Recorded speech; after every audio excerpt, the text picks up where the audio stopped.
Good morning, everybody. Welcome to the North Dallas Plano Career Focus Group. Whoops. We're very, very glad you're with us today. Um, Today happens to be March 26, 2021. Our agenda today, we'll start out with success stories. I know of one landing, and that person is with us to tell us her story here in just a second. We'll then have everybody put their 30-second introductions into the chat box, of which I'll then copy and get out to everybody this afternoon via email. Then we'll go to our committee reports, hear about workshops, job fairs, pit crew, interview success workshop, career tip of the week. And then we'll have our main event, our speaker coming up here around 10 o'clock. So we'd like to ask everybody, please make sure that your full name is in there. If you need to, please open up your participant box and hover over the camera microphone, and you should be able to, a little thing will come up and say rename. So I know there's a couple people out there that only have a first name, and by doing that, I don't know who you are, and I won't be able to capture that information for the roster. So just makes good Zoom etiquette to put in your full name, make it easy for other people to know who you are while you're there. And then be sure to click underneath when you enter your new name, be sure to click that little box that says, remember my name for future meetings, and you won't have to do that again.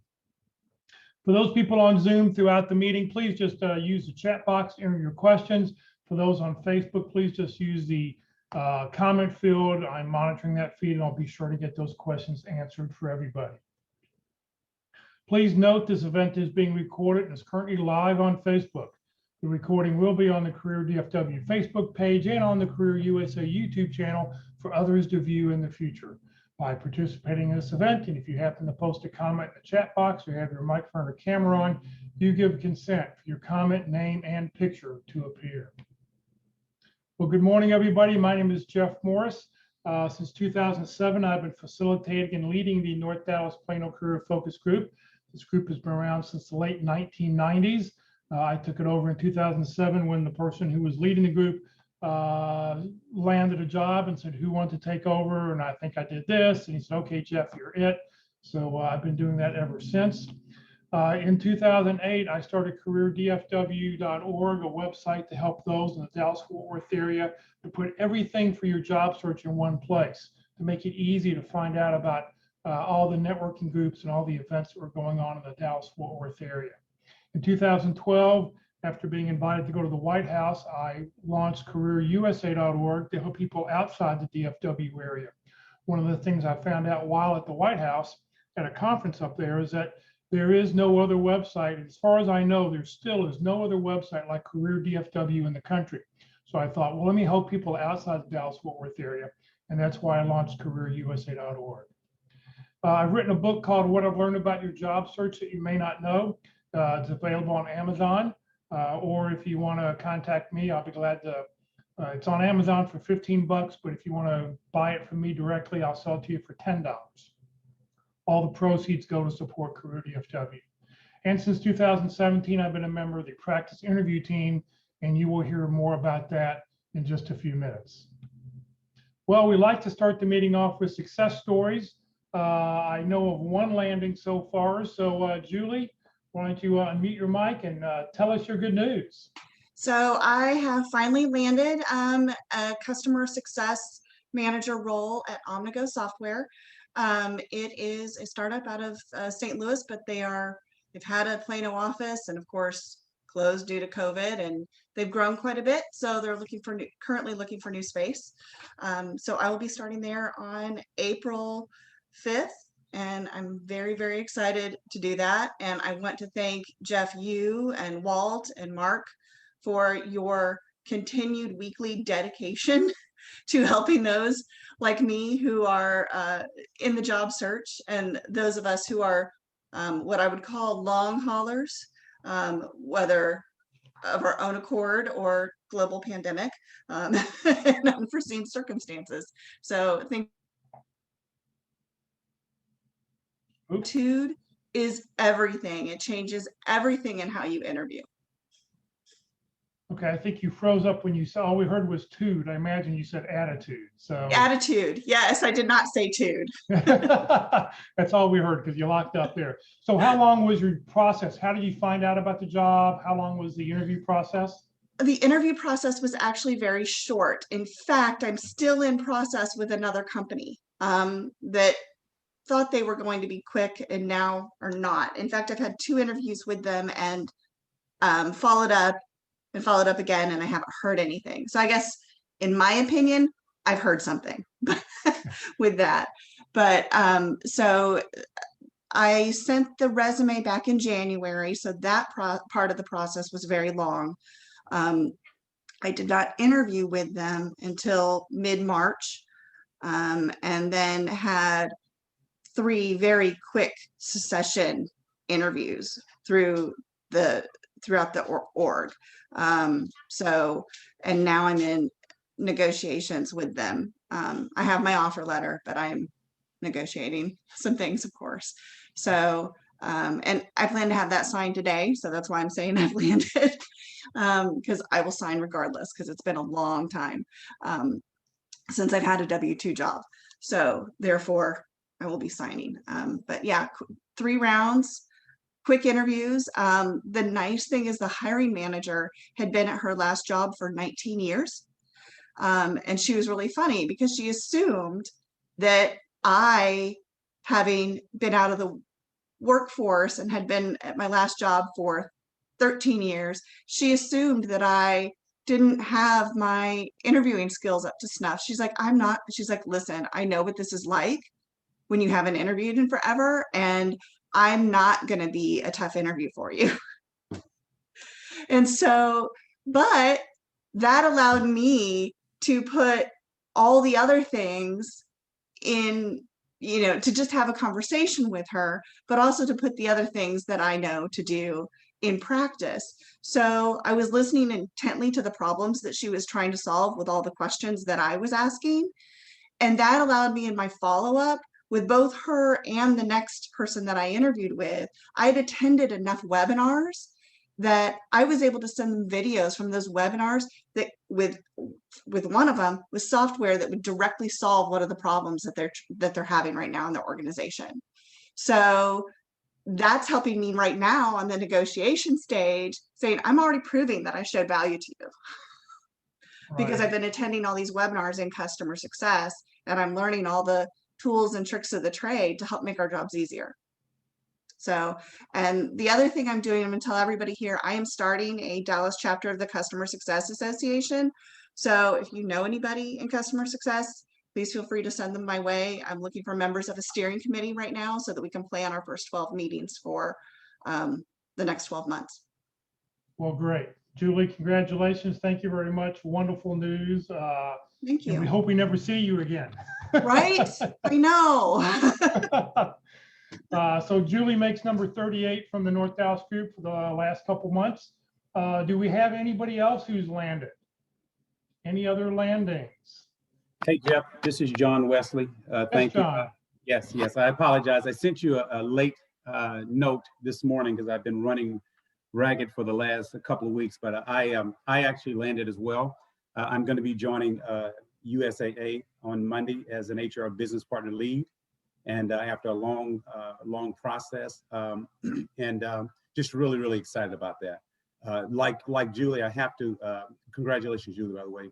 But like Julie, I have to really give some kudos to you, Jeff, Matt, and Mark, and Carol, and all of the speakers. This session, to be honest with you, when I came into the session, didn't know what it was going to do for me, but this was so valuable to prepare me for what was expected, and really excited and grateful to you guys. So I appreciate that. Yeah. Well, great. So how did you find out about the job at USAA? So it's how timely this session today is on networking, because I did a lot of networking. I have to tell you though, even prior to the networking, I took all of the nuggets from Walt, from Mark. I had my LinkedIn updated. I had my resume updated. I actually, if you recall, is one of the persons who won a free session with Carol to have that consultation around resume. I didn't attend any of the interview practice sessions, but I was very prepared. So when I went into my sessions and my interviews, I was absolutely, not only because we, like Julie said, we know our work, we're experts in our work. It's really about being prepared, understanding the organization, understanding the culture, and if you want to be part of that culture. So I just was prepared, Jeff. I did a lot of prep, and then once I knew the job, that I wanted to look into the job, that's why I started to do a little networking on the back end. Fortunately, I actually had about 10 things working at once. So beginning from February to March, I had 10 potential companies that I wanted to work for, 3 of which I received offers for. I actually just talked to Abbott Laboratories. I also received an offer from Abbott about the same time with USAA. And so I had a lot working, but I wanted to say I took all of the nuggets provided by this group, put them together, and it just worked for me. Well, great. Congratulations. Thank you very much. So John makes number 39. Do we have anybody else? Any other landings? Any other success stories? Going once, going twice.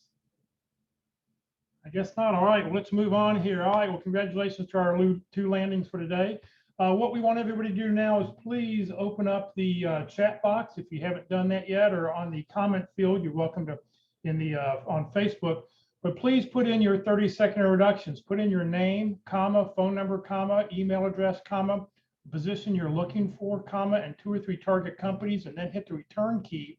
And then I will copy all that information, and I will put it to an email this afternoon that you'll get along with the roster of everybody, along with a couple of handouts from our speaker today. So if you will put all that in there for those people on Facebook, I will go and delete your personal information right after the meeting, so it won't be hanging out there forever and ever. So if everybody will do that, I would appreciate it, and we'll put 30 seconds on the clock.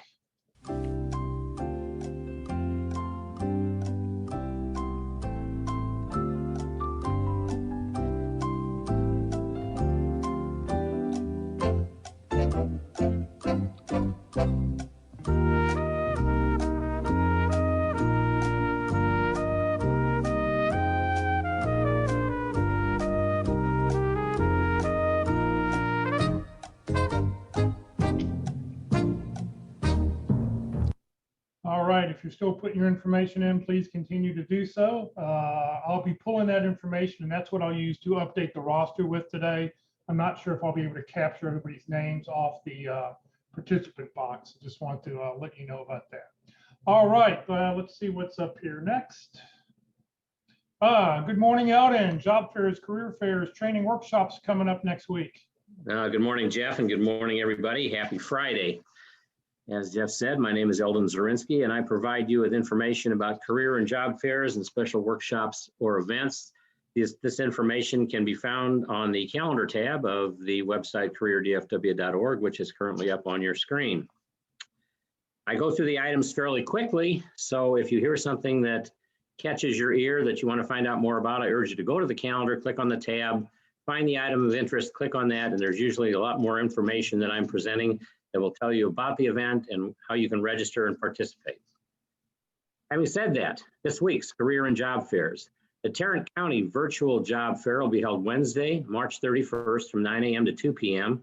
And there is a link to find out more about that on the calendar, and also someone you can contact if you want to email any questions. Also, the United Electronic Recycling event, which will be held Saturday, April 3rd from 9 a.m. to noon at First United Methodist Church at 3160 East Spring Creek Parkway in Plano, Texas. So if you need to recycle some stuff, I urge you to look at that announcement, see what they're taking, and drop by. This week's special workshops or events. Online Networking Mondays will take place Monday, March 29th, excuse me, from 1 p.m. to 2:15 p.m. There's a Zoom link for that on the calendar, as well as a Facebook link to participate. This is put on by Career DFW and CareerUSA.org each Monday from 1 to 2:15 p.m. Central for Networking Mondays. Also, find out about Career DFW and CareerUSA.org and how to use them. Tuesday, March 30th from 10 a.m. to noon, and there's a Zoom link and, of course, a Facebook link on the calendar to find out more about that. Online Tuesday's LinkedIn presentation, a rotating presentation between Locke Alderson, Terry Sullivan, Ruth Lipsky, and Kurt Vandermatter. That'll be Tuesday, March 30th from 1 p.m. to 2:30 p.m. And there is a Zoom link and a Facebook link to participate in that one as well. Online again, interviewing Wednesdays at 1 p.m. Wednesdays, March 31st, 1 p.m. to 2:30 p.m. Join Mark McDonald and Walt Glass for their 13-part workshop on interviewing, and their guest lecture series starts in April. This week's session is session 13, Avoiding Interview Crashes. Again, that's Wednesday, March 31st from 1 p.m. to 2:30 p.m. Networking, outside the box networking that yields results will be held online Thursday, April 1st from 1 p.m. to 2:30 p.m. This event is put on by Jewish Family Services, and there is a registration link for this, and registration will be required. Online resumes Thursday session with Carol Brickell will be held Thursday, April 1st from 1 to 2 p.m. Carol is a certified professional career coach. And of course, there is a Zoom link and a Facebook link to participate in that. And finally, Career Support Networking and Strategy session for the HR community will be held Thursday, April 1st from 4 p.m. to 6 p.m. Registration will remain open until noon on April 1st. Zoom details will be emailed to registered attendees by 2 p.m. on April 1st. And note, this webinar begins at 4 p.m. And that's it for this week. Eldon, thank you very, very much. All right. If you happen to know somebody who just lost their job and they're not sure what to do, or you'd like to be able to help them along, please tell them about Career DFW and CareerUSA.org. Two websites are totally free. They don't collect any personal information. There is a place right there. If you know somebody that just lost their job, tell them to right down there, you see the red circle, click here for help, and up will come a one-page article that's got a lot of great other articles, it'll link to other articles and some things to help people get their job search in gear. Good morning, Mark. Let's hear about the practice interview team. All right, good Friday morning, everybody. I just posted up my contact information for the pit crew and how to find me on LinkedIn as well, so it'll make it easy for you to do that. And the pit crew has not been very busy the last couple of weeks. Maybe it was spring break, but therein lies an opportunity for you to send in your information today, because I am completely available next week for practice interviews. And I'm sure all my volunteers are starting to wonder what's happening. So here's how the pit crew works. We give you a very personalized, customized, and focused interview experience based on a job description and a resume and your resume. So that's the way it's personalized and customized. You provide the job description. We study up in advance. I have a group of about 30 volunteers, which means these practice interviews are free. 30 volunteers, and so they kind of look at the information that you've provided and decide if they have something in common or something to contribute to your interview. So they also volunteer. You volunteer to interview, and then they volunteer to be on your panel. And so they're very engaged, and they study up in advance on the company that you've selected and the information and your resume and your job description. And so we come very well prepared to give you as realistic as possible practice interview. It's a panel interview. 3 interviewers will also record it on video, so you get a recording, and then afterwards we provide feedback. So it's a big time learning experience for you. And we're all about, running you through the paces of an interview so you can become familiar with it, you can be more confident, and then you can focus on things more higher level things like how to build rapport with the interviewer. So you're not thinking about how you're going to answer this question or that question. You have that worked out, and now you can focus on how you build rapport, make a connection with the interviewer. So that's our goal. And then of course the ultimate goal is financial. We want to get you back to work as quickly as possible. So don't go on interview cycles and make mistakes that you're not even aware of, and extend your job search. Come and practice with the pit crew, and we'll help polish up wherever you are at the moment. And you can come and practice multiple times if you'd like. We have one candidate now who's going through the process. So he practiced for the second round. He practiced for the third round on Wednesday. He has his interview today, this afternoon. So he may be back to practice for the next round. And so you can do that kind of thing. If you're changing careers, if you're moving from one career area to another career area, you definitely need to practice telling that story. If you're changing industry, so let's say you're an accountant and you want to move into it, and you were in hospitality, which is not so good? Do you want to move into something else? Come and practice that, telling that story as well, because that takes a little more effort and expertise, I would say, to convince people who are not familiar with your industry or your career that you're the right person for the job. So those are the kind of things that Pit Crew can help you with. You send your resume to dallaspitcrew@gmail.com. That's the best way to reach me. And it takes 2 days, roughly, sometimes 3 days to set up the interviews, to get all the schedules coordinated. So that's kind of the lead time that the Pit Crew needs. But, if you have something come up on short term, give us a chance. We'll see if we can put something together for you and build your confidence that that next round is going to be good for you. Here's my LinkedIn profile, and just send me a note that we met on North Dallas Career Focus Group or the Friday morning group, and I'll add you to my network. The more people you have in your network, the better it is for you to find contacts in your target company. So you can search on my name and include the middle initial, and that'll, or you can search on Pit Crew and I'll show up on the first page on LinkedIn. I think I'm done, Jeff. Oh, let me talk about the webinar. So when we used to meet face-to-face, we had an education session at the end. So we do the interviews, 3 or 4 of them in different rooms in the church. And then afterwards, we'd all get back together as a big group and we'd talk about it. It was very interactive and kind of unstructured, because whatever people were interested in talking about with respect to interviewing, that's what we talked about. When we went to the virtual world, Walt and I got together, Walt Glass and I, who's going to speak next, a career coach, and put together a more formal program. It's 13 sessions long. It's about 20 hours of material. Who knew there was that much to talk about in interviewing? And we've gone through the cycle now almost 3 times.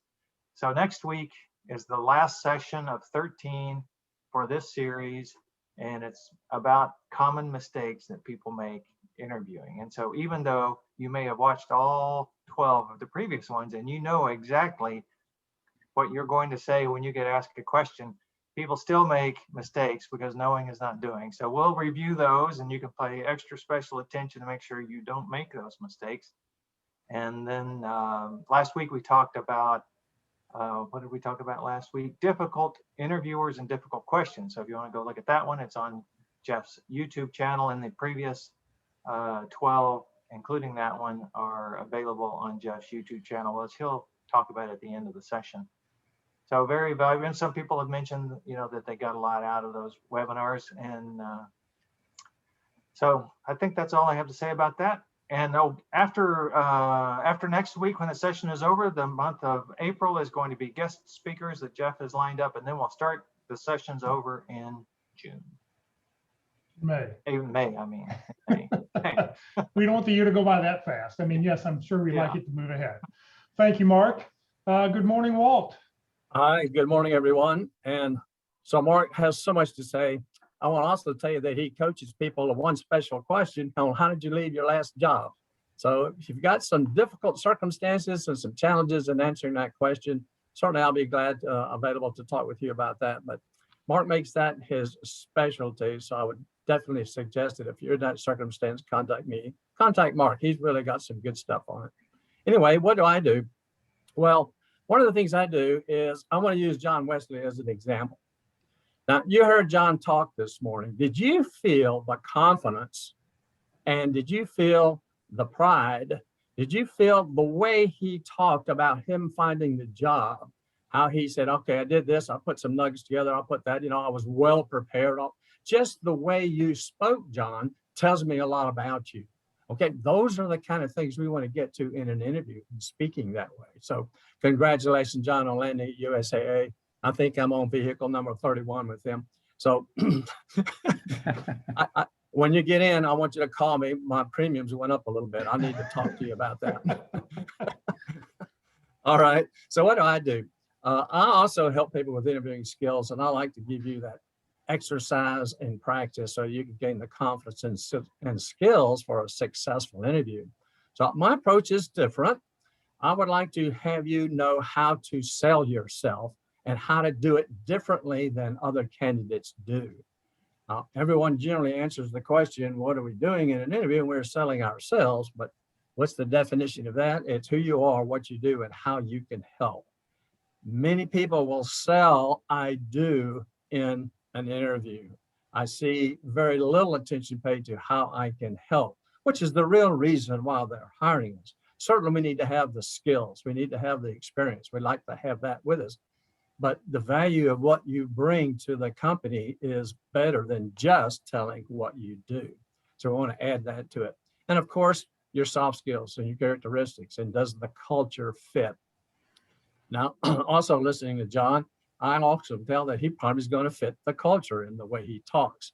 USA was born out of military purposes, but it's been expanded since then. But I'll tell you this, when I call customer service, when I go to their website, I see top-notch stuff. It's very, very good, stands out. So John, you'll be a great asset. I know that you'll help them continue that process. So what I do is we just do a virtual interview. I actually covered the basic categories of questions. So this is kind of a weird interview. How do we talk about the motives behind these categories? What are our options, our strategies, structures, approaches that we might use in responding to a question of that type? Then give you a chance to practice some of that so that you can say, okay, what's my opening like? What's my closing, which a lot of people fail to do? How do I really tell the story? How do I handle negative questions? What about that salary question? Those kinds of things inside of this process. You're going to interview each other. I provide the interviewer with the questions. That I take notes. Many people accuse me of playing solitaire, but I actually take notes during the process. And then after the interviews, we'll go over each one of those and talk about ways that options that we can try to improve ourselves in the interview. It's very informal. This is not a formal. This is not a mock interview. It's really a learning interview. And we can have some fun while we're doing it. Look at my LinkedIn page, give you some information about it. Send me an email to my Yahoo address and request so you can be registered, because I have to register all participants into the calendar as to when you can participate. I'd love to have you come on down so we can do learning without squirming. So is interviewing like the day you got word that in your own lookalike contest, you came in third? Well, don't wait, don't delay, come practice today for the best interview hiring managers have heard. Thank you very much, Walt. All right, it's time for the career tip of the week. Good morning, Karen. Good morning. Today's tip is 5 ways to reach out to recruiters that feel refreshing. With the ongoing pandemic creating a more challenging competitive job market, candidates must proactively find ways to stand out to hiring managers. Here are 5 unique ways you can reach out to others that go beyond simply sending a cover letter and resume without coming across as gimmicky or unprofessional. Send a video message. Meeting face-to-face often enables you to create a stronger connection with someone. But when that's not an option, consider sending a personalized, pre-recorded video message instead. Video platforms such as Loom, Vidyard, and Bonjoro allow you to easily create a simple video introduction that allows others to quickly put a face to your name. For example, you could create a short video explaining why you're interested in a specific company and why you would be a great fit. Attend an online event. In lieu of in-person recruitment events, companies are having to be more creative with customer, community, and candidate engagement. This includes hosting online events, company-sponsored webinars, panel discussions, social media, and community forums. Connecting with recruiters through online community forums or company-sponsored webinars can be a great way to authentically introduce yourself. Whether forging one-on-one connections or participating in community discussions, you can showcase your value in a more casual setting, participate in surveys and join events that speak to your interests and professional background, providing context beyond what can be expressed in a resume. For example, Intuit invites participants in their company-sponsored webinars to join their online talent communities. Approximately 30% of software engineers hired at Intuit or existing members of their talent communities. Offer a favor or connection. In your initial outreach to a target company, instead of simply asking whether a recruiter or hiring manager is aware of a job opening, take the initiative to make a useful contribution to the organization. When you help someone solve a problem, they'll remember you positively and be more willing to help you in the future. Providing value could include offering to introduce someone to a relevant contact, referring a new customer, mentioning a useful event, relaying an opportunity, or even just sharing a useful article. This conveys you're proactive, which is a trait hiring managers appreciate. Ro Colinares at Omnicom said, "I got a simple email from a job seeker who heard me speak at a virtual event recently. They had come across an interesting article built on a topic I'd spoken about. That article was exactly what I needed for a presentation I was building. No gimmicks, just genuine and real connection." Next, share your own content.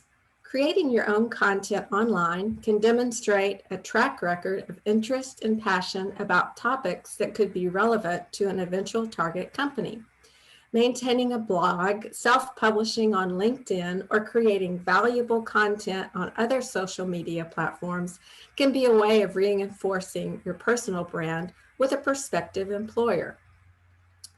Michael Lowe, CEO of Car Passionate, explains that while resumes and cover letters can demonstrate a candidate's professional background and understanding of their company, ascertaining what an individual knows about cars is difficult from these materials alone.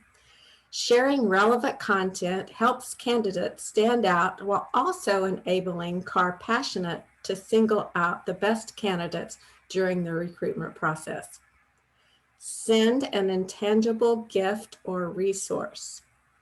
Although sending objects such as flowers to a hiring manager could seem forced, awkward, or even inappropriate, mailing a thoughtful object that's relevant to your target company or the role can really grab someone's attention. Jeff Neal, an operations manager, received over 100 resumes for a marketing position opening at their company. One candidate did some online research, discovered Neal liked fly fishing, and used this to demonstrate his market research skills. This candidate actually mailed his resume with a packet of fly fishing lures. I was very impressed and invited him for an interview. Peter Gray, president of a real estate group, says nearly any job application tactic, including employee referrals or even direct applications, fare better than online applications. He shared an example of a candidate applying for a brand building marketing role. The applicant made a brand of water using his name. The ingredients were all of his positive attitudes: hard work, creative, good team player, etc. I looked at his application for hours compared to 2 seconds before deleting online applications. All of these tactics take more effort than just firing off a quick email or resume, and that's sort of the point. Your approach to the job hunt says a lot about your personal brand as a candidate. If you're willing to go the extra mile, it demonstrates initiative and thoughtfulness. Whether you choose to try out one of these tactics or simply stick with more traditional outreach, customizing your message based on your research on the company and role is critical to standing out. Don't be afraid to approach someone in a unique way that may surprise and delight them. It might just be the thing that gets your foot in the door. Karen, thank you very much. That's the career tip of the week. You can see that on the Career DFW and Career USA websites. It updates every Saturday afternoon. So there's a new tip every week. All right, just coming up in a few minutes here. I know we're running a couple minutes late here. We'll hear from Jay Fusaro talking about effective networking. Coming up next week, we'll be doing open forum. I know it's Good Friday, but we will be having a meeting and we'll do open forum. We'll answer whatever questions you have about your job search. And we can all offer opinions on what we suggest. On the 9th of April, our topic will be all about negotiations, how to handle negotiations. And then on the 16th is consulting right for you. So those are the upcoming topics we have for the next few weeks at our meeting. So it's time for our main event right now. Jay is the principal founder. Hold on here, let me move a few things around. Jay is the principal founder of Eureka Professional Services, where as an interview coach, he provides his clients with skills and techniques necessary to successfully conduct an efficient and effective job search. Jay graduated from Northeastern University in Boston. He's a CPA in the state of Texas, as well as a certified SMU business coach. He was the vice president of financial planning for Alliance Data during their successful IPO. Jay has written a book, and it's an excellent book called From the Other Side of the Desk, A Practical Guide to Shortening Your Job Search. And you see the picture right up there. To me, it's the best practical book on the job search that I've read, and I recommend this book frequently over and over again to people. I've got my copy right here. I like it, especially because since there's no head on there, if you look at my picture, it works really well here for a full body shot. So please welcome Jay Fusaro. Jay, thank you for being with us. Thank you very much, Jeff, and thank you and the team for all that you do. It's a terrific program that you put together. So great job by you and the team for doing this. Appreciate it. So Jeff went over my background very briefly about my company, Eureka Professional Services. I teach my clients the skills and techniques necessary to conduct an efficient and an effective job search. What does that mean? I teach my clients 6 things. What does a good cover letter look like? What does a good resume look like? How to effectively network, that we're going to talk about this morning, how to interview, how to negotiate the offer, and how to make the most of your first 90 days onboarding. That's what I teach my clients. The average interview success rate is about 25%, meaning most people interview with 4 companies and land 1 offer. My clients are at about a 62% interview success rate, and I've had about 225 clients since I've been doing this. And that's primarily because they're better prepared going into the interview. And we're going to talk about how to properly prepare for a networking meeting, which ties in very well to how to prepare for an interview. 8 and 9 are, I've had 8 clients receive multiple offers, 9 clients receive offers for more than they were expecting. The average person is in transition for about 9 months. My clients are with me for approximately 3.5 months. And that's due to 2 reasons. One is they're better prepared for the interview, so it's going to take them a shorter period of time. But the second reason is I get clients in different stages of their search. I get clients who have been with the same company 10, 15, 20 years, don't have a resume. They're not familiar and they're out of practice with networking and interviewing. They're going to take longer than 3.5 months to land because we have to cover everything, all the 6 things that I discussed.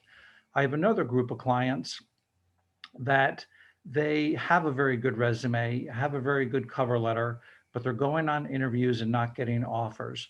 They're going to take a shorter time period to land because we just need to focus on their interview skills. So on average, it's 3.5 months. 37, 39, 24, and 1 is my client distribution.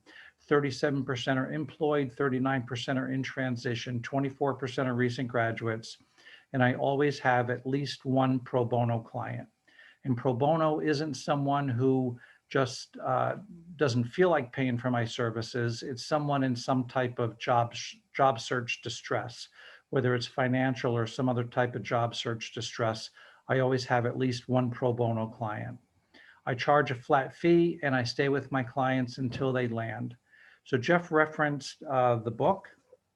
Ta-da, see, that's a good idea, Jeff. I like your idea about putting your head on top of the book.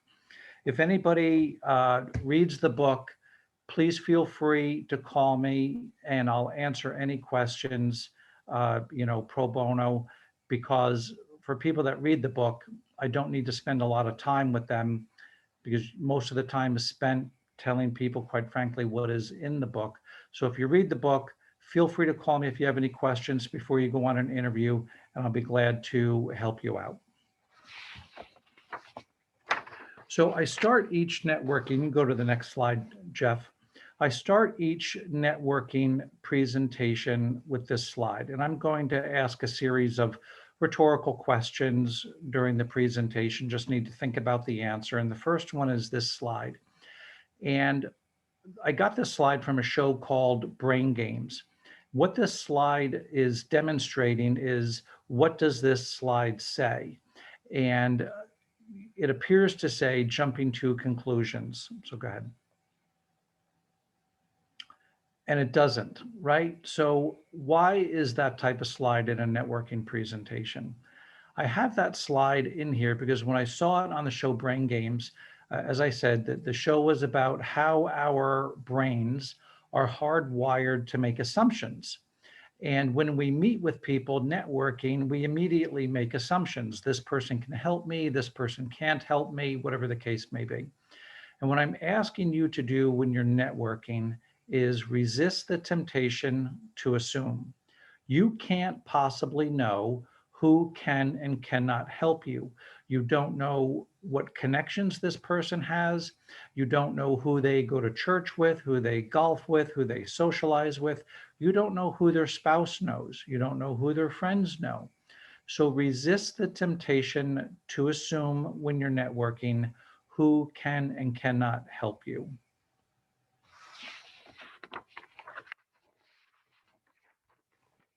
Go ahead, Jeff.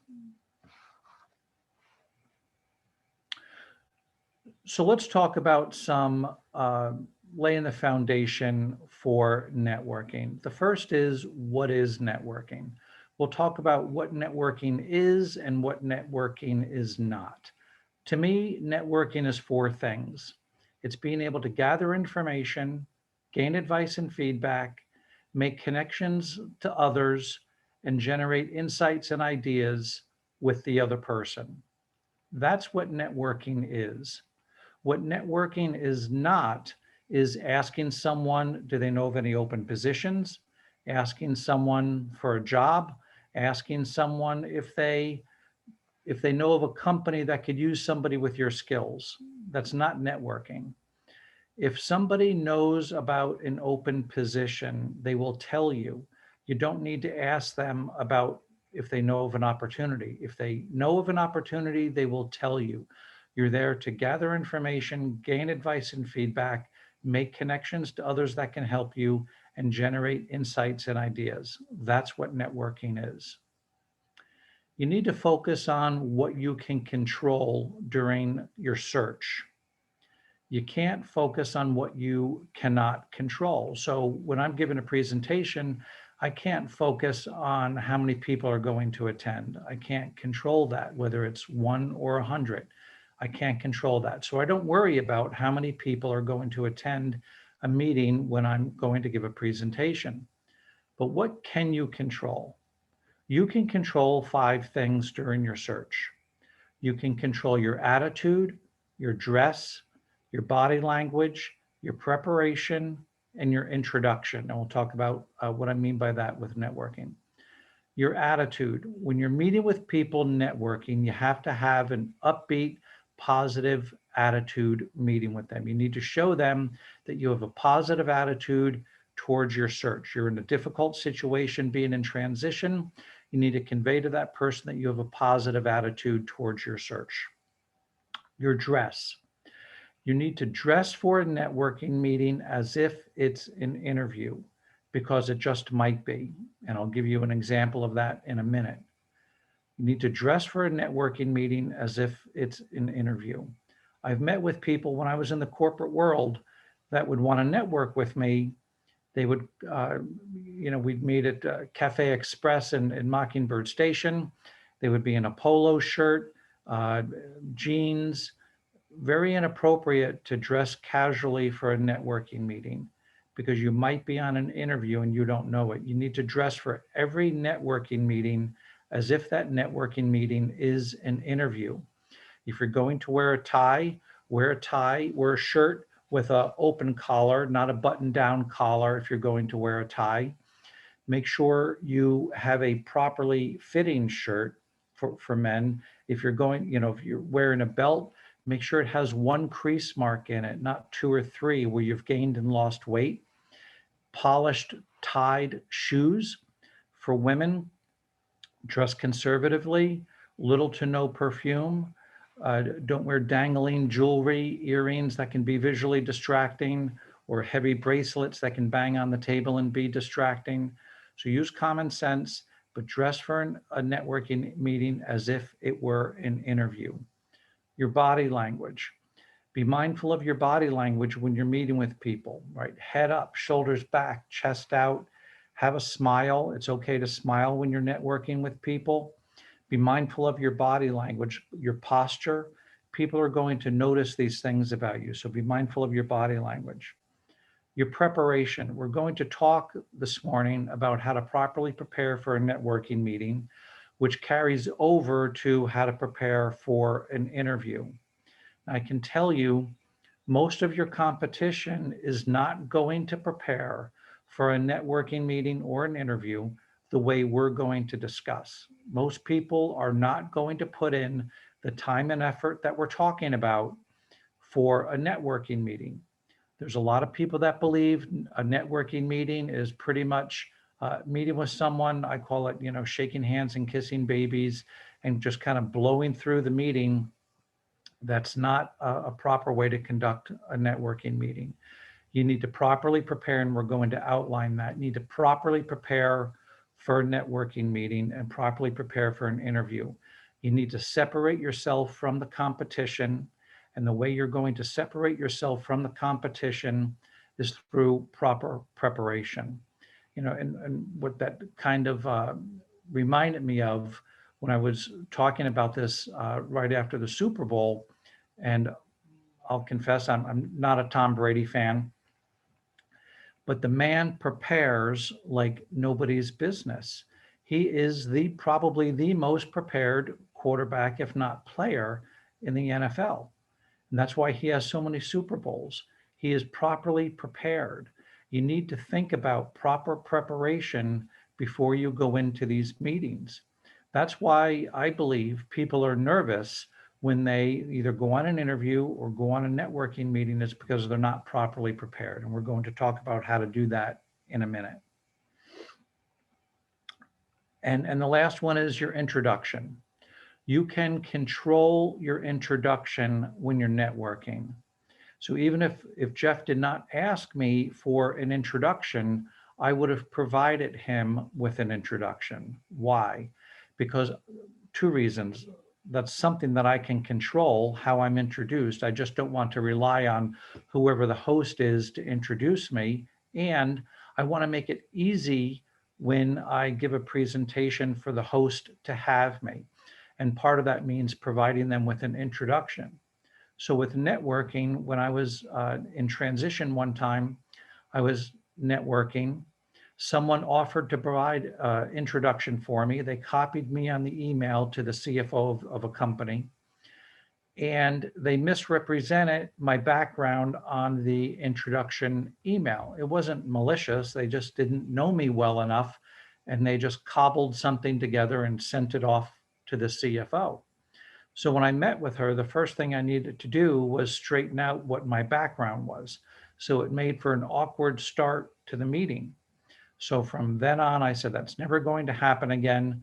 So what I did was I prepared a 4-sentence introduction for the people that I was networking with on how I wanted to be introduced. And we'll talk about this a little bit more in etiquette. So have about a 4 or 5 sentence introduction that you can give to people for when they introduce you to others, that you can control. It makes their life easier, and you avoid any awkwardness with an introduction. So those are the 5 things that you can control: attitude, dress, body language, preparation, and an introduction. Be confident. As I said, most people are not confident when they're networking because they don't know what they're going to say. We're going to talk about how you can be properly prepared for that with the use of what I call a playbook, meaning 80% of what you say on a networking meeting or an interview should be scripted out and in a playbook. So I have a playbook for this presentation. It's a multi-page playbook that I script out everything that I'm going to say during this networking presentation. I'm not ad-libbing this presentation. I can speak to it from notes because I've scripted everything out in a Word document in a playbook. And that's going to give you more confidence. If 80% of what you're going to say on an interview is scripted out and you're comfortable and familiar with it, or during a networking meeting, you're going to be more confident. So confidence comes from proper preparation. Who's in charge of your search? You're in charge of your search. It's not anybody on Jeff's team. It's not somebody in a small group. It's not a spouse. It's not a friend. It's not a coach. If I'm talking to a prospect, I make it very clear to that prospect that I am not in charge of their search. No one should care more about your job search than you do. No one should care more about your job search than you do. You're in charge of your preparation. You're going to decide if you're going to prepare for a networking meeting, which takes a fair amount of time, but you're going to decide if you're going to prepare for this networking meeting as we're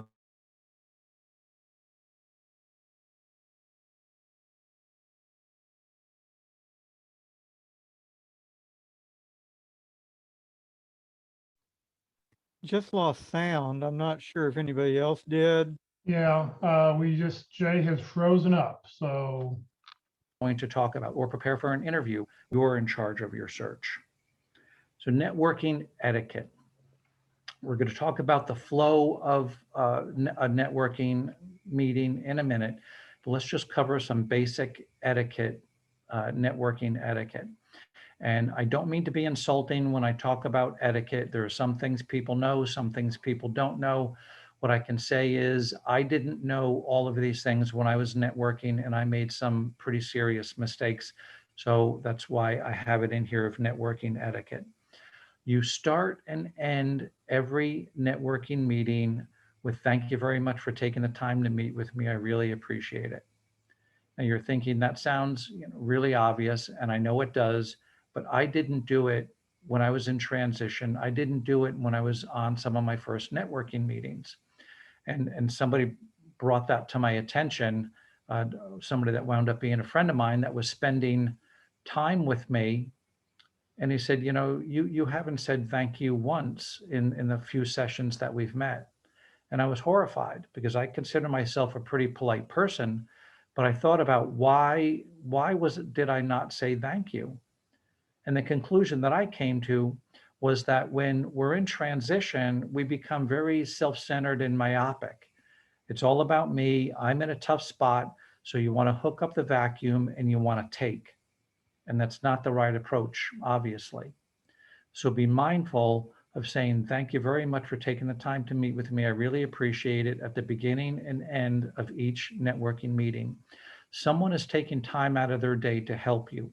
The least you can do is let them know that you really appreciate it. So that's the first thing. The second thing is ask for 20 minutes and ask for advice and feedback. Part of the reason that people don't want to meet with others networking is they don't know how long the meeting's going to last, and they're afraid that the other person is going to ask them for something that they cannot give, a job. So if you ask for 20 minutes, what you're telling the other person is, I respect your time.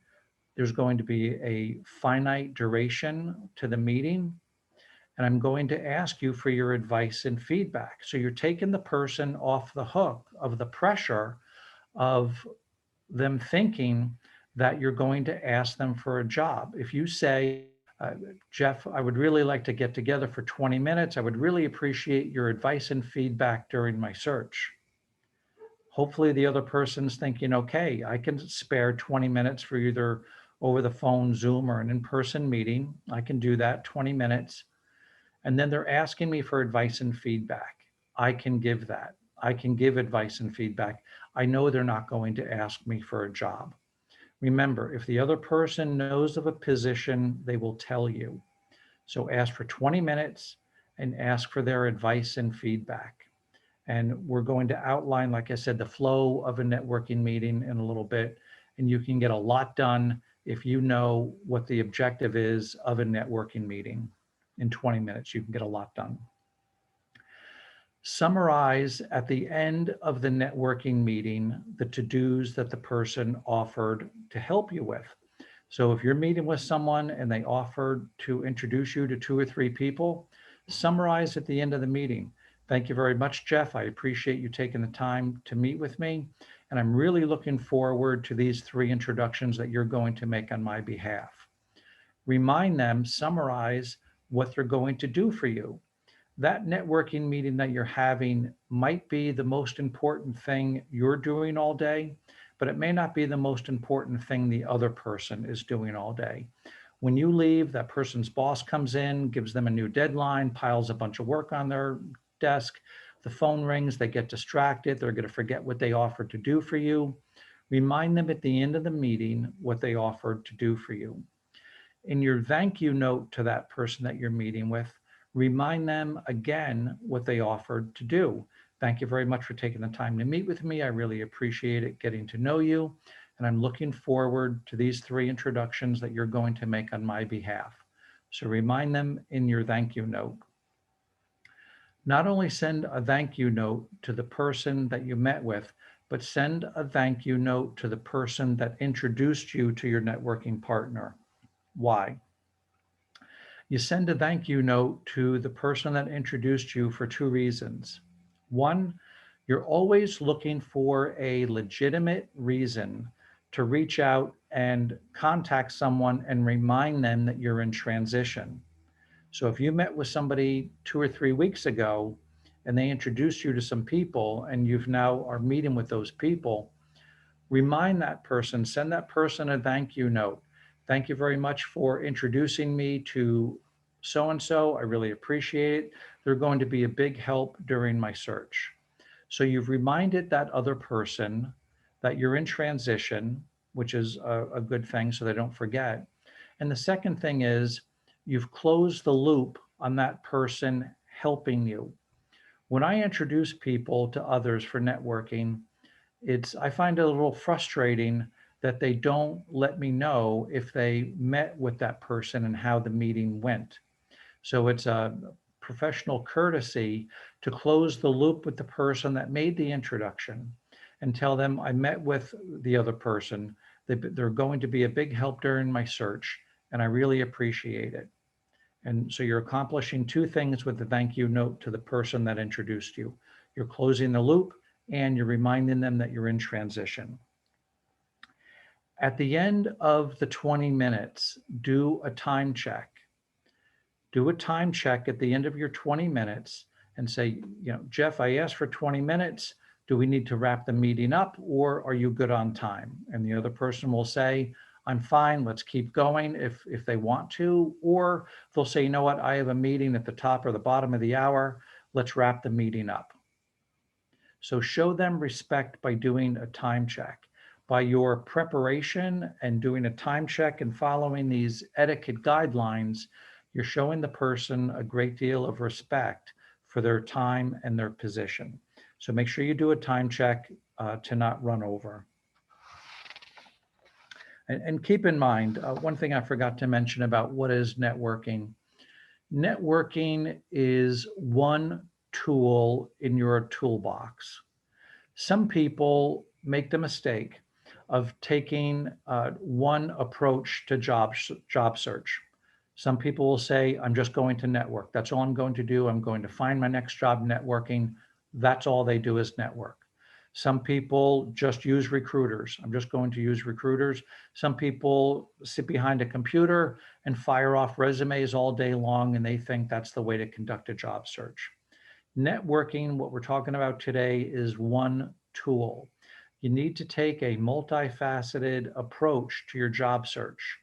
Networking, meeting with 1 or 2 qualified good recruiters, and that was a very good presentation that was given about recruiters that you can establish a relationship with and that know you. I would not meet with, 5 recruiters to help you find your next opportunity.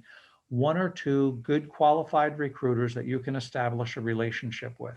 So networking, recruiters, looking at the big job boards, Monster, Career Builder, LinkedIn, looking at your target company job boards. You should have a target company list of about a dozen companies. You should be looking at their job boards a couple times a week to see if they have any opportunities that meet your needs.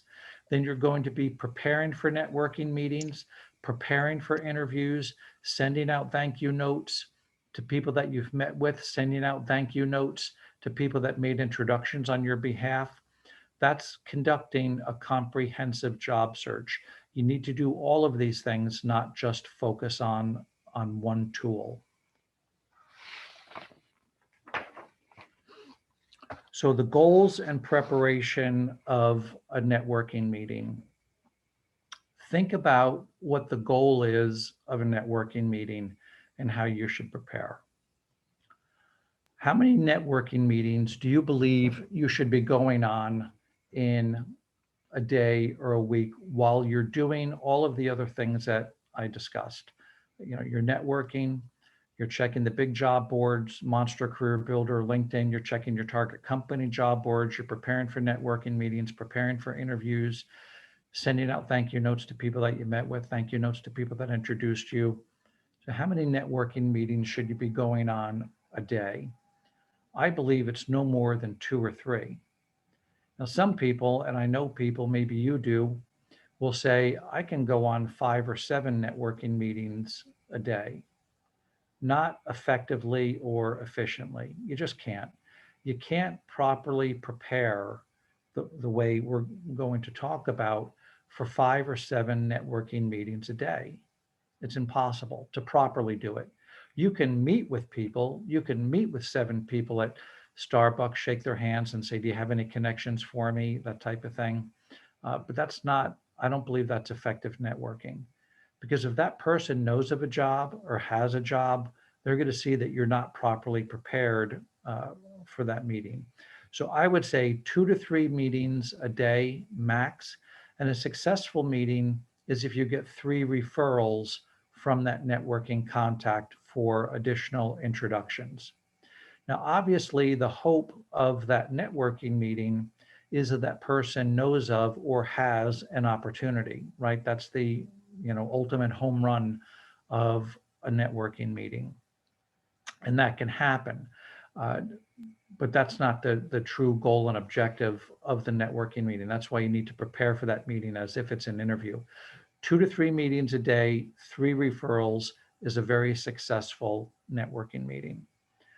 The hard part of a networking meeting is not the meeting. That's not the hard part. The hard part of a networking meeting is not showing up and talking to someone. The hard part of the networking meeting is the preparation for the meeting and the mental preparation for the meeting of hoping and wanting and getting emotionally up for that meeting that the person might have an opportunity when the reality is they probably don't. And you may go on dozens of networking meetings with the hope and expectation that that person has an opportunity, but most people are not. But the hard part is getting emotionally charged up for that meeting in anticipation that they may have an opportunity, but you need to be prepared that they're not. And that's really the difficult part, that along with the preparation. So how do you properly prepare for a networking meeting? The same way you would prepare for an interview. That means doing research on the person and doing research on the person's company for every networking meeting. So 2 things need to be present for a meeting to move forward, a networking meeting or an interview. 2 things need to be present. You need to demonstrate your technical competence and establish chemistry. Chemistry and technical competence have to be present for a meeting to move forward. If you don't do those 2 things, the meeting is not going to move forward. It just simply is not. The way you establish chemistry with someone, and some people will say chemistry is either there or it's not. That's partially true. But you can do things to increase your chances of establishing chemistry with someone. And that is by doing research on the person and doing research on the person's company. Now, some people would say, if you do research on a person and bring up things, is that going to be creepy? And it's not, right? I mean, if somebody were to say to me, Jay, I see that you live in Eureka Springs in a 21 Owen Street in a yellow Victorian that was built in 1885, does that require a lot of maintenance? That's creepy.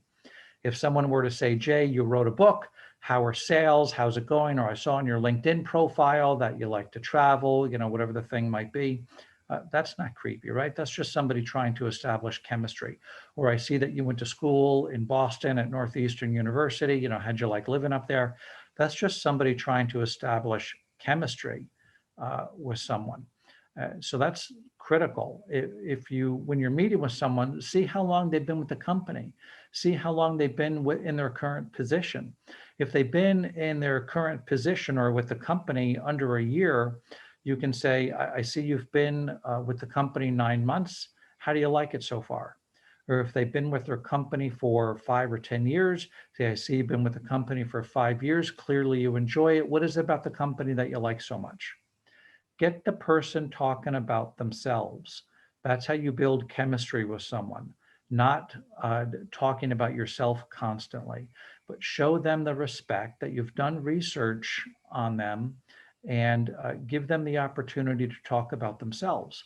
Do research on their company.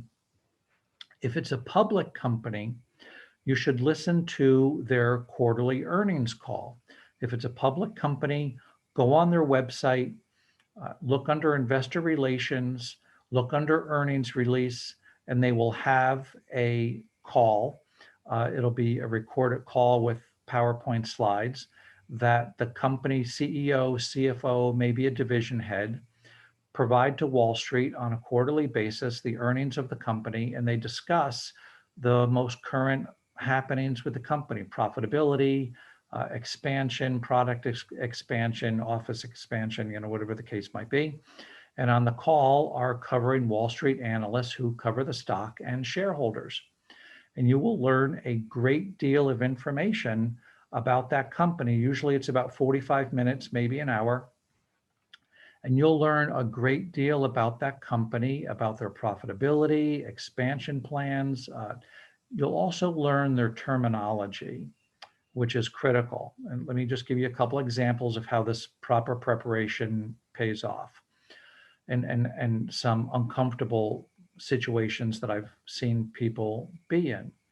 So, and it pertains to networking as well as interviewing. It doesn't matter. It's about being properly prepared about the company and being able to establish chemistry with the other person. So I was interviewing with MoneyGram, and even though I knew the finances of MoneyGram, I didn't really understand the money transfer business. And when I listened to their earnings call, I learned that they look at profitability the way airlines look at profitability in corridors. How profitable is Dallas to Paris, Rome to Prague, right? Corridors. So I was able to use just some of that jargon on the interview to say, how profitable are these corridors, or why is this corridor not as profitable as that one? And what it shows is I took the time to learn their language, their terminology a little bit. And that's really important. It shows respect when you're on a networking meeting. Try to use that company's terminology. Don't use terminology from your industry or another industry. What that says about you is, I'm not from here, or how long is it going to, the other person's thinking, how long is it going to take me to, if I hire this person, it could be on a networking meeting, how long is it going to take me to train this person to think differently? So listen to the earnings call if it's a public company and learn their terminology. It shows respect and it'll help you build chemistry. An example of where it didn't go so well, I had a client that was networking with someone in the cruise industry. And I like the cruise industry. My wife and I will periodically go on cruises. And I thought, you know, I'm going to listen to the call and see how the cruise industry talks about profitability. And they went over their presentation, and now Wall Street analysts were asking questions. And one analyst asked the CEO, how many boats do they plan on building in the upcoming year? And the CEO insulted this analyst by saying, don't you know the industry that you're covering? We don't call cruise ships boats, we call them ships. Now, you may be thinking that's a really small thing, but it's not. It's not if you're in the cruise industry. What it shows is that analyst is not prepared. She doesn't understand the jargon or terminology of the industry that she's covering. And it made me think, if someone was networking or interviewing with someone in the cruise industry and kept referring to ships as boats, it shows a lack of preparation. It simply shows a lack of preparation in the misuse of terminology. So by listening to a company's earnings call, you can properly prepare for an interview. And that should be part of your preparation, is looking up the person that you're going to meet with and looking up the company that you're going to meet with as well. One of the other things, another tool in your networking toolbox should be cold calling. If you're low on leads, you should be cold calling people in positions that you would be reporting to. So this ties into the preparation, being properly prepared for a networking meeting. So I was low on leads one time in transition, and I thought, you know what, I'm just going to start, dialing for dollars and cold calling CFOs, because that's who I would be reporting to if I was going for a VP of financial planning. And I thought, I'm going to have a very low hit rate, and that's fine, because I knew if a CFO was willing to meet with me, he was willing to meet with me just like anybody else that you'd be networking with. People are willing to meet with you for 2 or 3 reasons. They're nice people, okay? Somebody helped them, so they're looking to pay it forward by helping somebody else. Or maybe if you're using somebody's name, they're going to help you because you're using somebody's name. That's fine. The other reason is maybe they have an opportunity and they're meeting with you, right? So it's one of those 3 or 4 reasons. So I knew if I was meeting, if I was cold calling CFOs and they were willing to meet with me, there was a chance, small chance, that maybe somebody was willing to meet with me because I had an opportunity. So I did. I had a very low hit rate. It might have been 5 or 10% of CFOs that I called were willing to meet with me. So I got through to one CFO of Comerica Bank, Texas. I asked him for 20 minutes if he would be willing to give me advice and feedback regarding my search. He said, sure. So I prepared for that networking meeting, as I've said before, as if it were an interview. Because how do I know? Maybe it was, maybe it wasn't. I didn't know. But I prepared for that networking meeting as if it were an interview. So when he picked me up in the lobby, I had done all my research on the bank. I knew about their mergers, acquisitions, integrations, where they were, what other states they were expanding to, where they were profitable. I knew about him, how long he was with the bank. And so when we started meeting, he knew that I was very serious about this networking meeting. I was properly dressed, shirt and tie on, sport coat, the way I discussed. And after about 20 minutes, after we established chemistry and I was able to demonstrate my technical competence, he said to me, actually, the person that does what you do just resigned 2 weeks ago. I haven't had a chance to interview for the position. Seems like you'd be a good fit. You have time to interview later today for the job.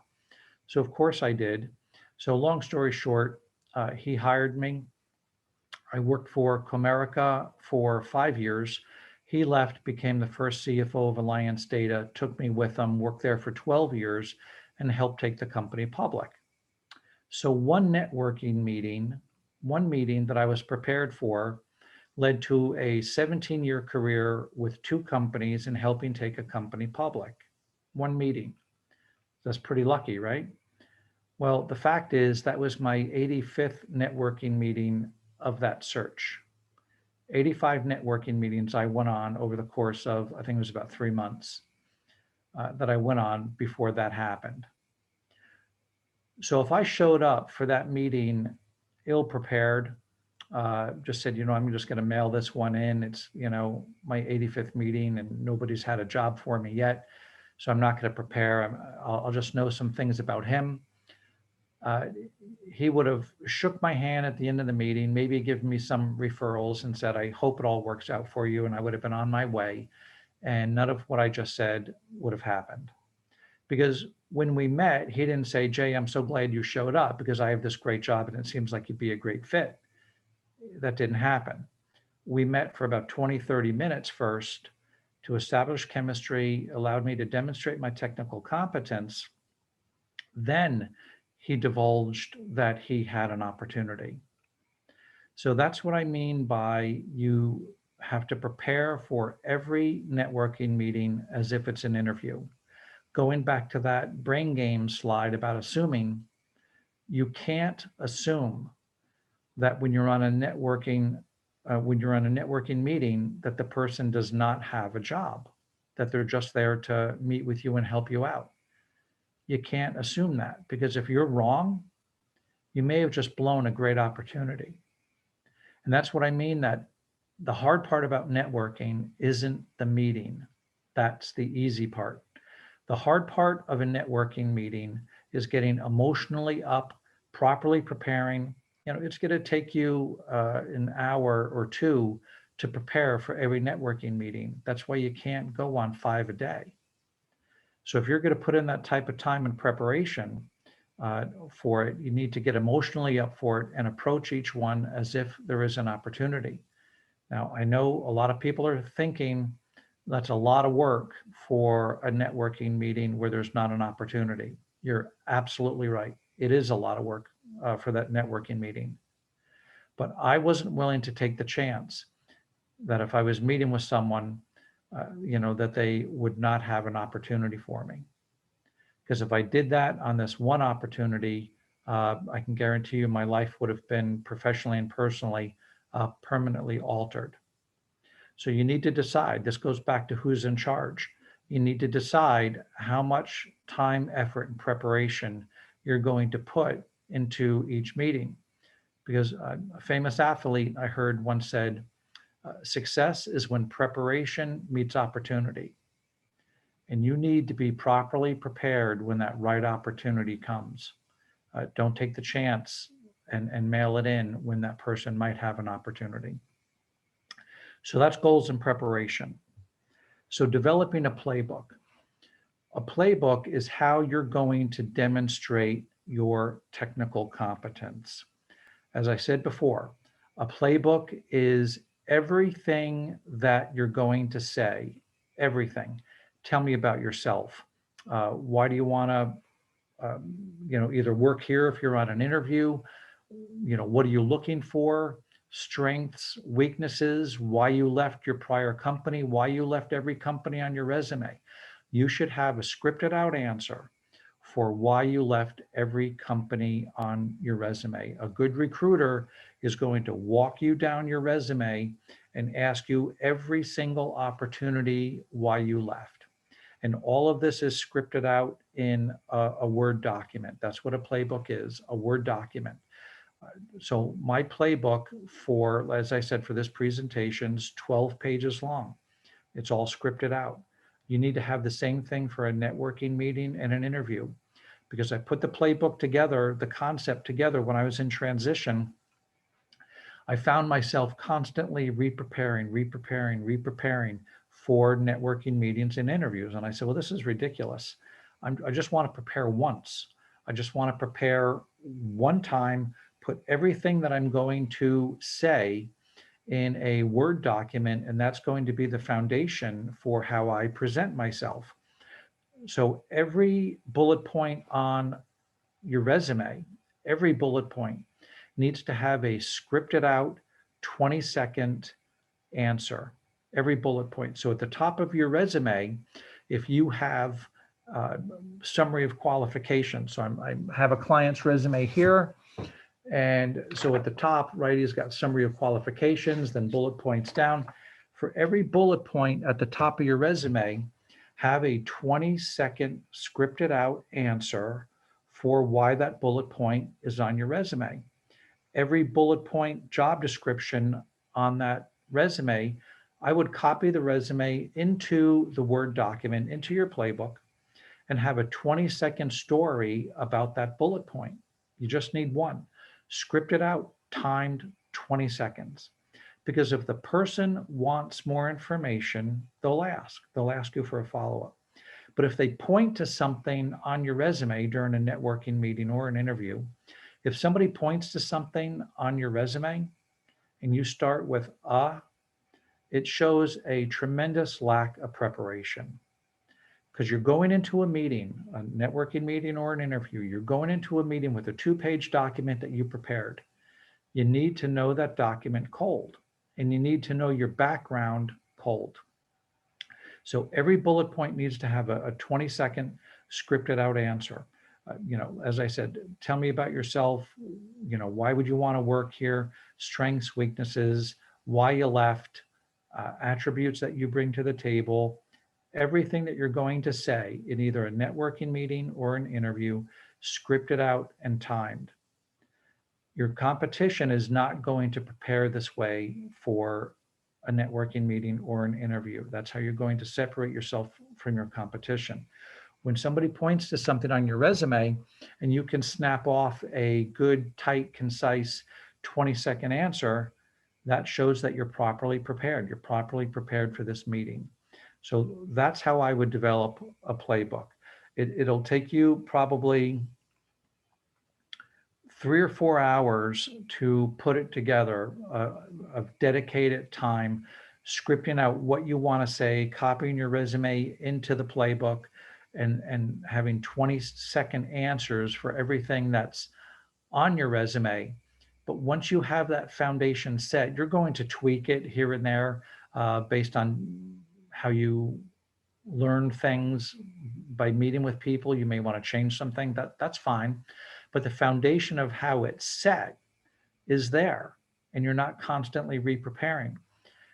The only thing that really should change dynamically in your playbook is information about the company that you're meeting with and the people that you're meeting with. Script out bios about those people that you're going to meet with, script out information about the company that you're going to meet with, notes that you want to bring to the meeting. That's going to change. But the foundation of your playbook, how you're going to present yourself, is not going to change. That's going to be the foundation of how you present yourself. And then I suggest that you read your playbook into your iPhone, into your voice memo. So all the presentations that I give, I first speak them into my iPhone, and I'll listen to them while you're in the car, while you're walking the dog, while you're running errands, whatever the case might be, to drill this information into your head. Because you should not be using up your gray matter for easy questions. Tell me about yourself. Why do you want to work here? Whatever the case might be. You don't want to be having to think about those answers. So if you speak it into your iPhone, you listen to it back, you're going to drill it into your head so it just comes out in a comfortable manner.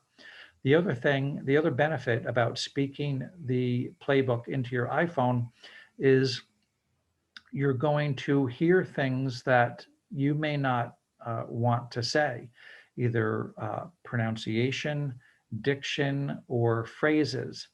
So I found myself saying at times the phrase, for an example, I think. I think is a weak phrase.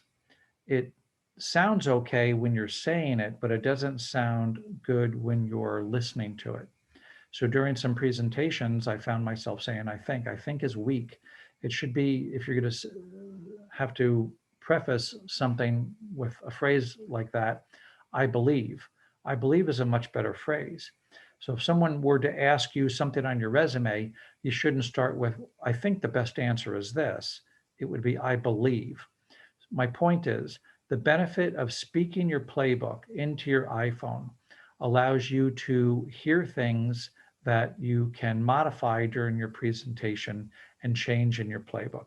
So I would develop the playbook, script out what you're going to say, speak it into your iPhone, listen to it back, and that'll give you an opportunity to make changes to how you present yourself. So can you answer the 3 big questions during a networking meeting? Think about what are the questions you're going to get during a networking meeting. You're going to get 3 basic questions. Remember, your job on a networking meeting is to make it easy for the other person to help you.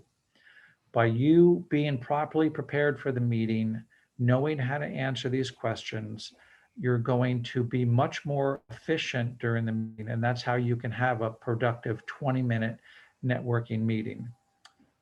Yes, all this information is in the book. I just saw that pop-up question. Everything I'm telling you, yes, is in the book.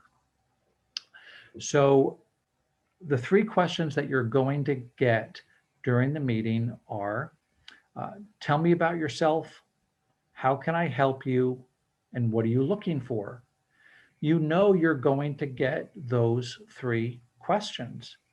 You need to be properly prepared. And again, to some of you, you may say, well, that's, master of the obvious. Well, that's fine, but I can tell you, I didn't have a good answer to either what are you looking for or how can I help you? That's the crux of the meeting, is when the person says, so Jay, how can I help you?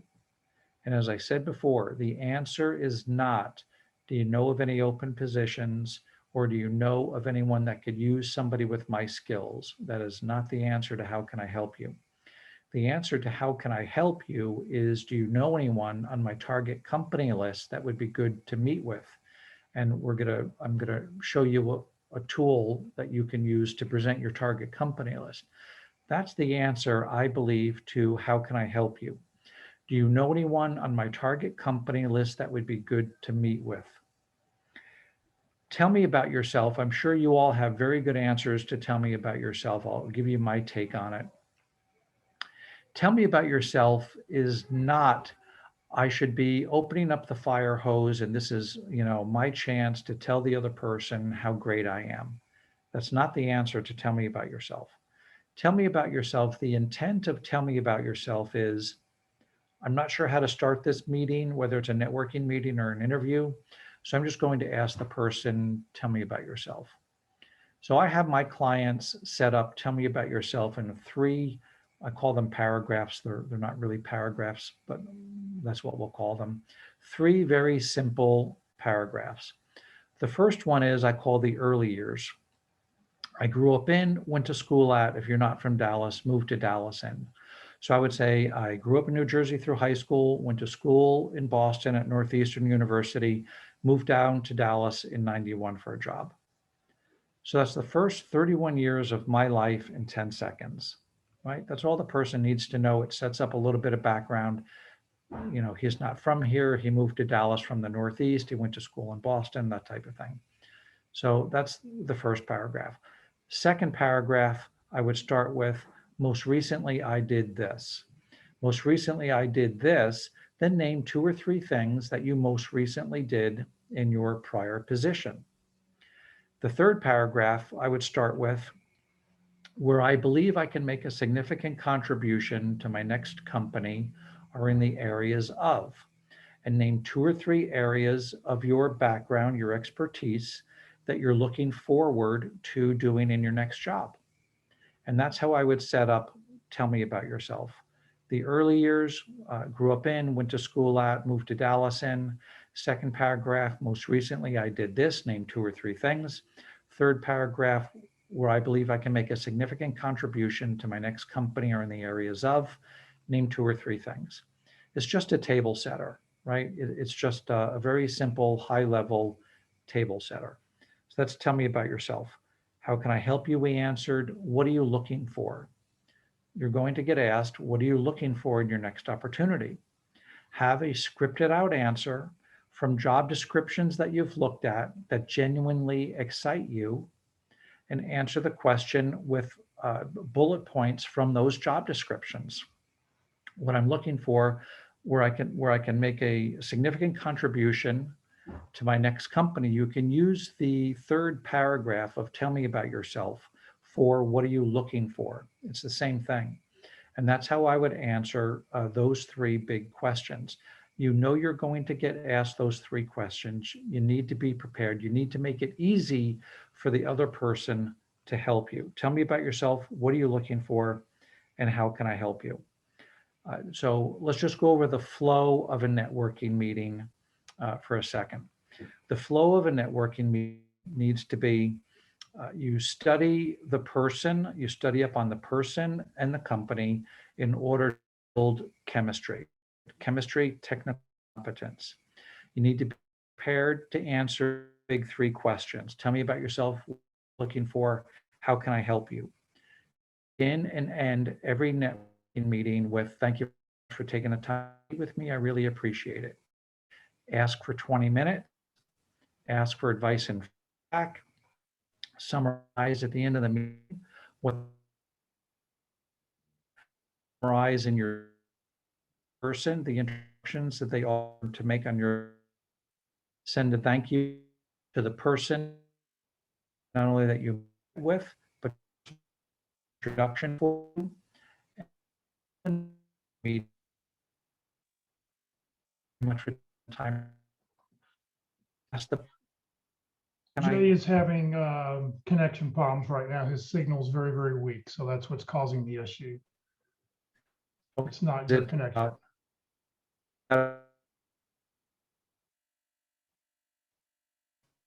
Yep, Jay is frozen right now. And he just disappeared for a second. So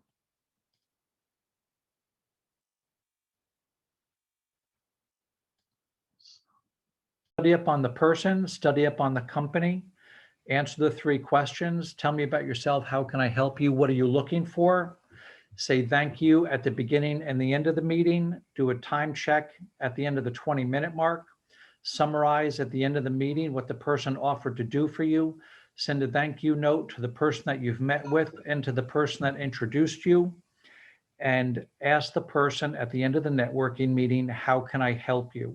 That's a very, very powerful phrase when you're in need of assistance to say to the other person, how can I help you? Most people are going to say, thank you very much, I'm all set.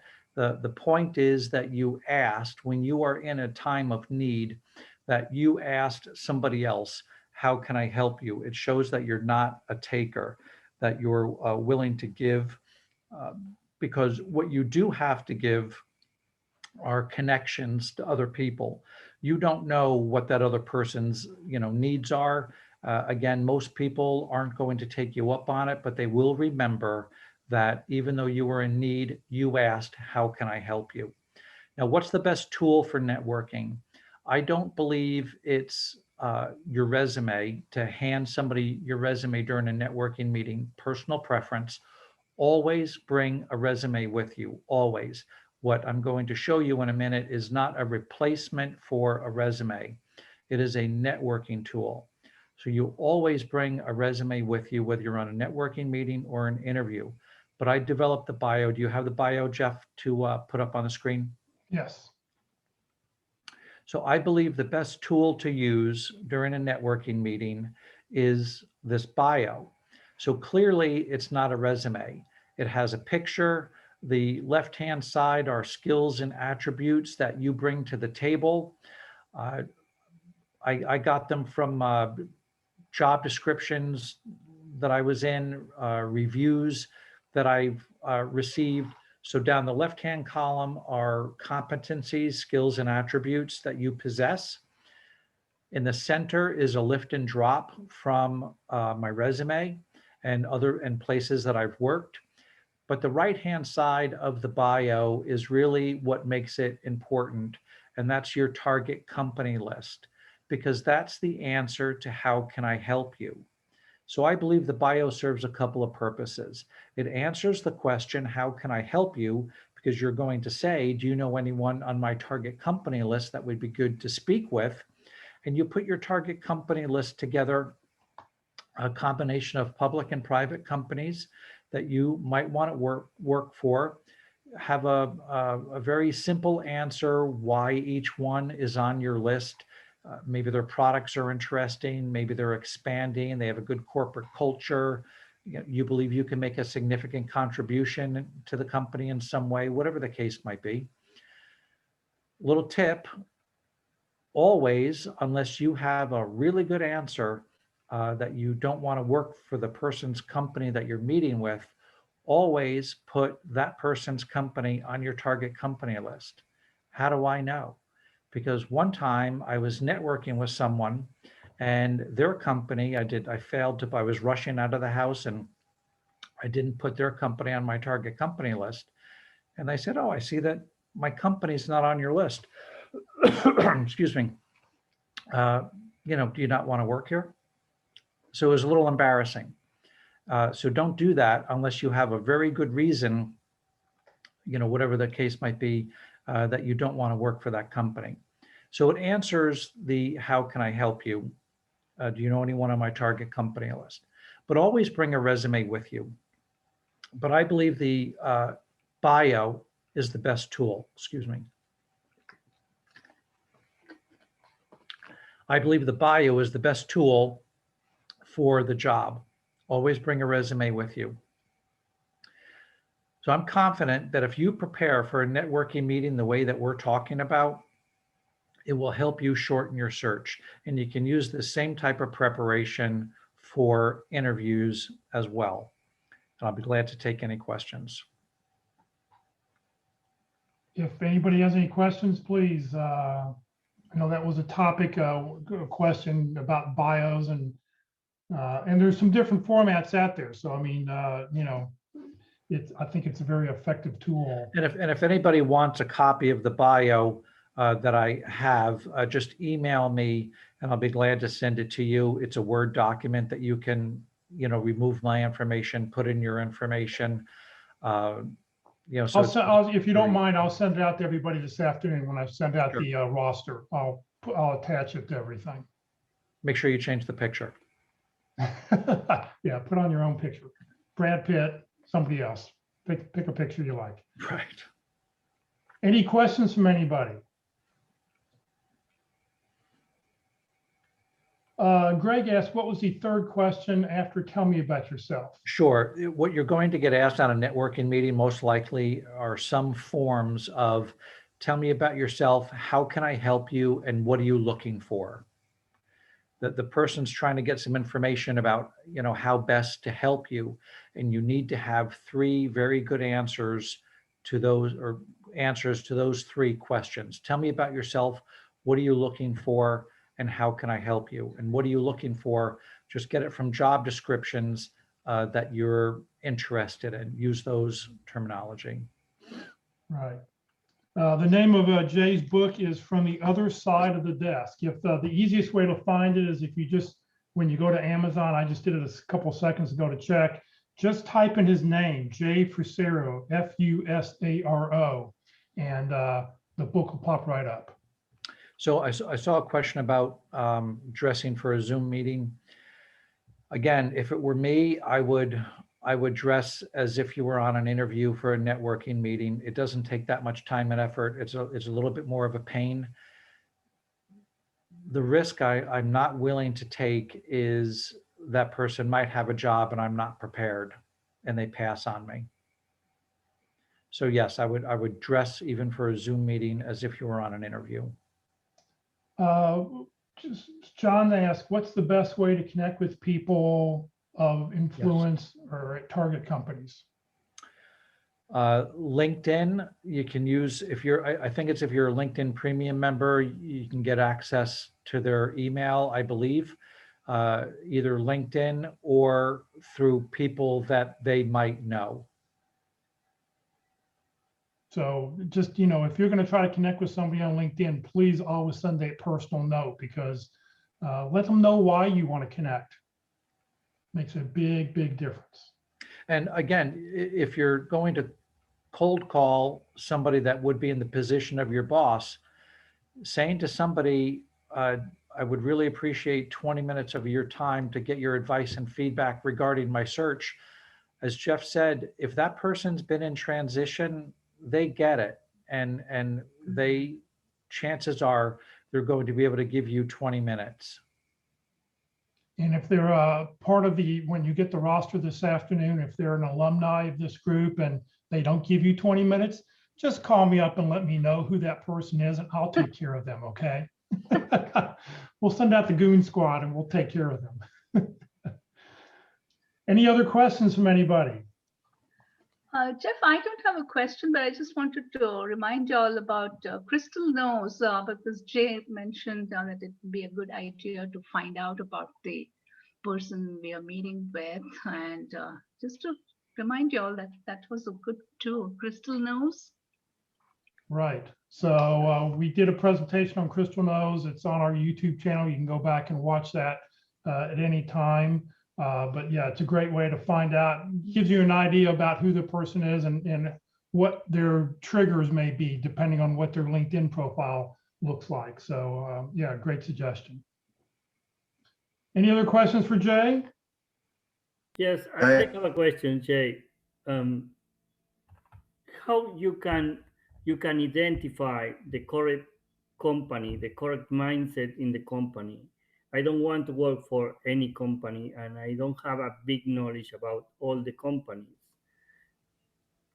How you can make that research to get that list of companies that you have there, right? No, not that list, any list. The first thing I would do is ask people, right? It's got to be word of mouth. So if you want to work for a particular company, you can do a LinkedIn search on that company and see if you have any first or second connections to that company that you can contact, and just let as many people know. Are you saying that you've identified a company and you want to do research on them? I'm saying you have great companies with a really, really great mindset, and you have another companies that are big companies, but they don't care. The culture is not the culture that you want to work for. I know that a job is a job, but at the end you will be working, I don't know, 1 year in that company. You will be feeling like, okay, this is not for me. The culture is not the culture that I want to work. How you can find the correct company? If you have a contact, you can ask, okay, how is the company with the employees? Is the company care about the employees, or you are a product that is going to do a job and you get the salary and just make a line every week? I don't know if I'm clear with the question, but No, the only way you're going to find out, Raul, is by talking to people. That's the only way you're going to find out what that corporate culture is, and then decide if that's someplace that you can be or not. And that's informational interview. That's reaching out. That's doing a networking meeting, having that 20-minute conversation.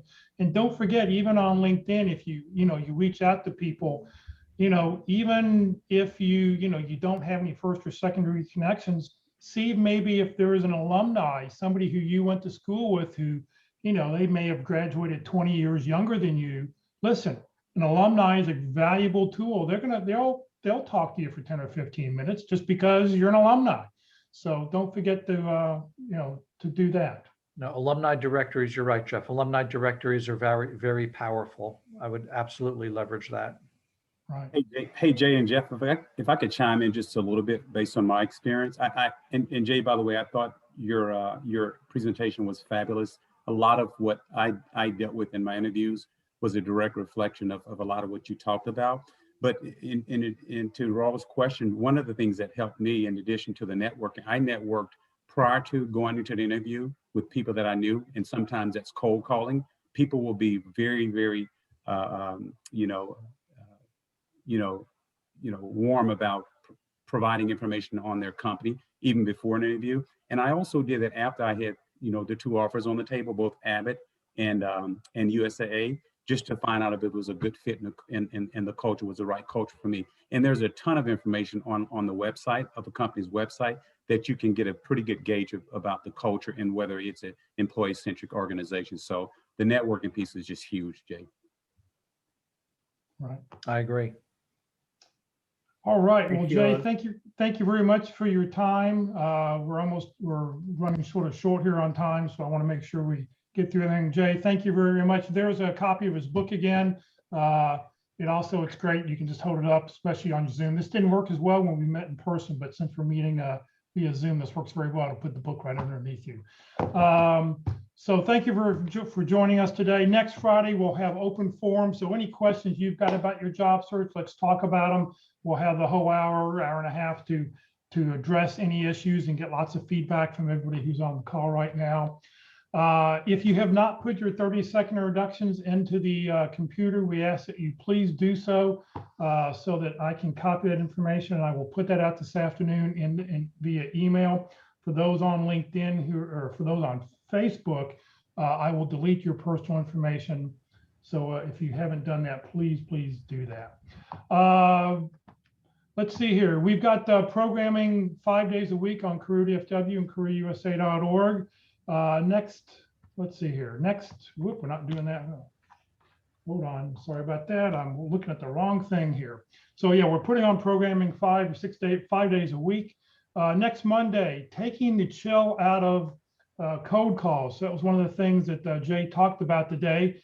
How do you make that code call? What do you do? So Bob Maher will be with us, and he'll be talking for our Networking Monday session about how to take the chill out of making that code call. On Tuesday morning, as we mentioned earlier, I'll be doing a presentation of the senior source on how to find out about Career DFW and Career USA. All the details about the websites. We'll take a look at the websites. You're welcome to join us.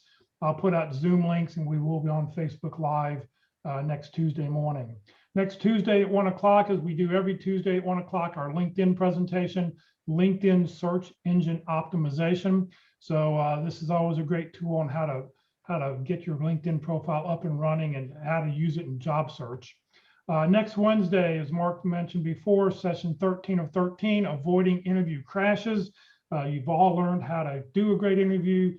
Just here are some things that you want to make sure you avoid. Next Thursday, we'll be doing our effective resume session. Resume tips and tricks will be given away a month of unlimited use of jobscan.co.